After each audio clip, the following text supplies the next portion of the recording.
কবরে 4টা প্রশ্ন করা হবে। আমরা যারা মুসলমান আমরা সবাই জানি যে আসলে 3টা প্রশ্ন করা হয়।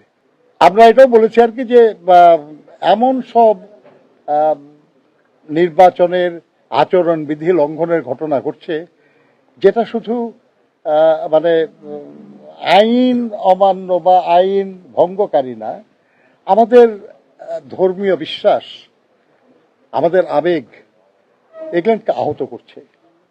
অথচ এই ব্যাপারে নির্বাচন কমিশন কোনো ব্যবস্থা নিচ্ছে না। যেমন আমরা দেখেছি আর কি যে কেউ কোন দলের পক্ষে বক্তৃতা করছেন যে কবরে 4টা প্রশ্ন করা হবে। আমরা যারা মুসলমান আমরা সবাই জানি যে আসলে 3টা প্রশ্ন করা হয়, যে তোমার ধর্ম কি, তোমার রব কে এবং তোমার নবী কে।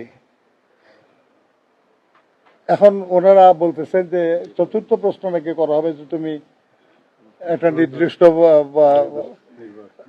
মানে সেই প্রতীকে ভোট দিছো কিনা। না বললো তো আর কোনো উপায় নাই আর কি।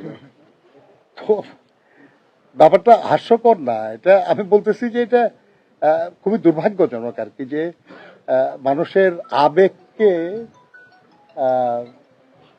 পুঁজি করার লক্ষ্যে যদি বিশ্বাসকে আঘাত করা হয় আর কি, এটা কোনো মতেই গ্রহণযোগ্য না।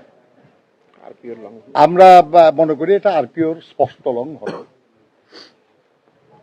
এরকম আরো বেশ কিছু বিষয় আছে যেগুলো আমরা বলেছি তাদেরকে যে দেখেন এগুলো কোনো কিছুই গোপন না, এগুলো ক্রমাগত আসতেছে, ভিডিও বের হইতেছে, এবং এটা এআইও না, ফ্যাক্ট চেক করে দেখা গেছে এগুলো এআই না, এগুলো সঠিক।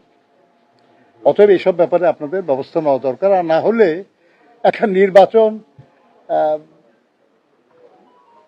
গুরুত্বপূর্ণ, কোনো সন্দেহ নাই, কিন্তু মানুষের বিশ্বাস, মানুষের আস্থা, এটা আরো অনেক বেশি গুরুত্বপূর্ণ। এটা যেন বিঘ্নিত না হয়। ওনারা বলেছেন যে এ ব্যাপারে তারা তাদের যা করার চেষ্টা করবেন তারা করতে।